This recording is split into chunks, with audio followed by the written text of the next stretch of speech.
This is CBS News Bay Area with Juliette Goodrich. All right, take a look at the flaring today at the Martinez refinery. The company said it was due to some kind of operational problem, and Contra Costa County issued a health advisory asking people with respiratory conditions to stay inside if they can smell an odor.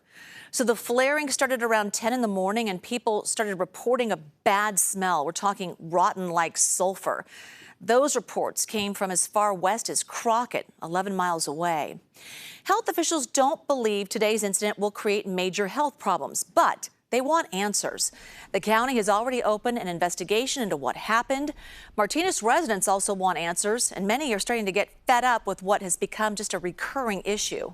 It's not just today, it's the cumulative of, here we go again. Here's what kind of damage might this be doing to my house, or your health. And my health. The health department is very concerned that these incidents are continuing to happen. In a properly functioning refinery, there should not be regular flaring. There should not be releases. The worst incident happened last year on Thanksgiving. It released 20 tons of burnt material that created a snowfall of chemical dust. In the morning, Martinez residents found the white powder just all over their yards and cars. The county tested soil samples, and then they found that there would be no long-term health impact. Still, the DA and environmental agencies are working together to decide on the right penalty for the refinery. The refinery has said that it took 11 different corrective actions after that incident. So this latest flaring comes when we're already facing poor air quality. You may have already noticed all of that haze today, and it will linger a little bit longer. A spare the air alert has been extended through Sunday.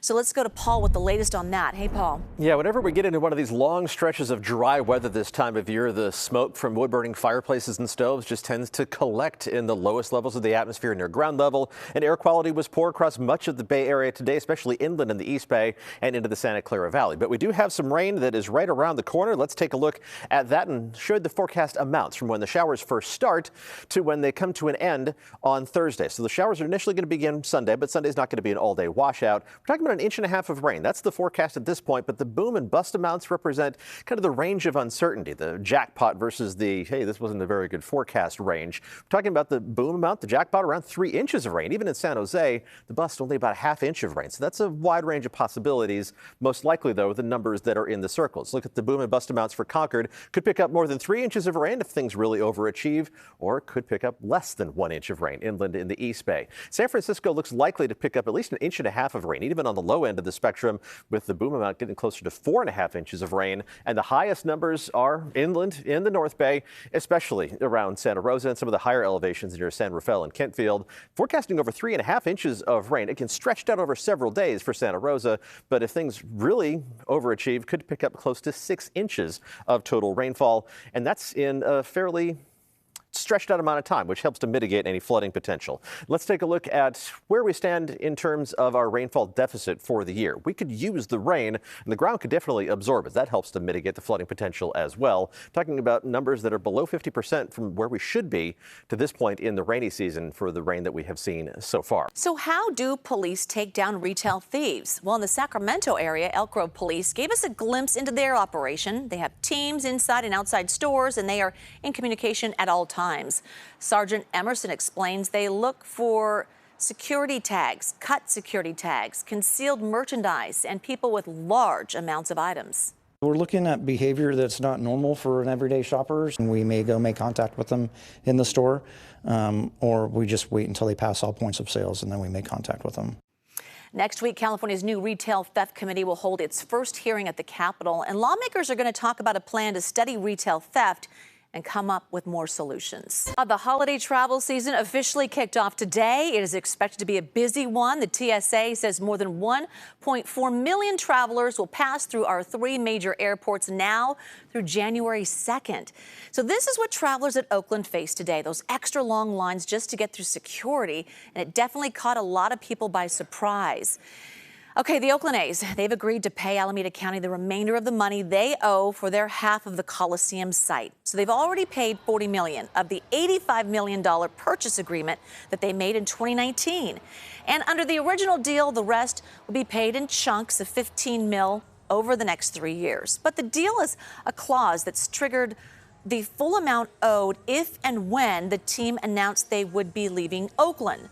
All right, so both sides now agree that was activated in November, meaning the full $45 million is due by May 14th of next year.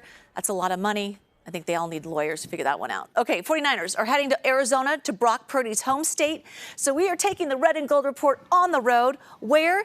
Well, to an ice rink. Oh, my gosh. Okay, leave it to you. You found the fire pit. Take it away. Well, Juliet, you wanted me to get on the ice all night. I did, I heard. and I absolutely ate it, which you can see at 11 o'clock tonight. But I'm feeling pretty injured, so I'm taking it easy right now. Unfortunately, the 49ers are pretty injured as well. When they take on the Cardinals on Sunday, that one in Arizona and on KPIX, they are going to be without Javon Hargrave and Eric Armstead. And then in the second and third level, Dre Greenlaw and Mooney Ward are questionable. So a lot to watch out in that one. But for Brock Purdy, it's going to be a homecoming. And how is he going to follow up the performance against the Cardinals, because he was pretty good that first time? He had just one incomplete pass in that meeting, and it was the highest completion percentage ever by a 49ers quarterback. This week, he'll be sporting a new look. Got a new haircut. You got a new haircut because you're going home? Yeah, I think so. I got some family friends, so I got to look clean. Purdy's going to enjoy some time home, but I don't want to call it a trap game, but the Niners are huge favorites, and they're going to be missing some key pieces, so this one might be a little bit closer than we are expecting. Am I over here?